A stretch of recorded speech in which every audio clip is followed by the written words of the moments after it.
Nous demandons souvent quelques conseils culturels à nos invités. Aujourd'hui, Alain Mabankou, l'un des auteurs de la rentrée, qui nous avait parlé de son nouveau livre « Le monde est mon langage, hymne à la francophonie ». Eh bien, voici les choix de l'écrivain franco-congolais.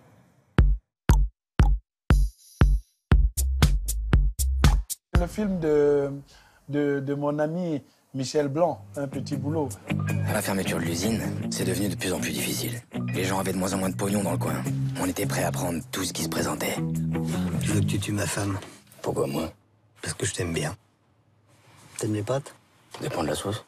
Oh non, moi j'adore Michel Blanc. C'est rapide, c'est tonique et c'est très bien écrit. Je suis flatté. Après 2 ans de chômage, c'est rassurant de savoir qu'on vaut encore quelque chose pour quelqu'un. C'est bon, je vais te la tuer ta femme. Ok. Et pour les pâtes?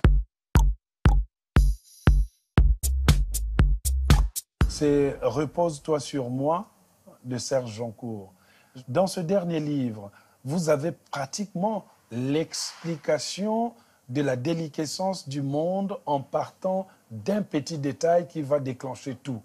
Donc vous avez 2 habitants dans un immeuble, une femme avec une carrière bien réussie de stylisme ou je ne sais pas quoi, et en face cet agriculteur reconverti dans le recouvrement des dettes. Et puis il y a les corbeaux qui viennent chaque fois sur la toiture faire de leurs crottes. Et la femme a la phobie des corbeaux, et c'est l'agriculteur peut-être qui va essayer de dépatouiller la situation, mais avec une langue, avec un humour glacial. Bon, c'est toute cette musique des années 60 du Congo, des 2 Congos, hein.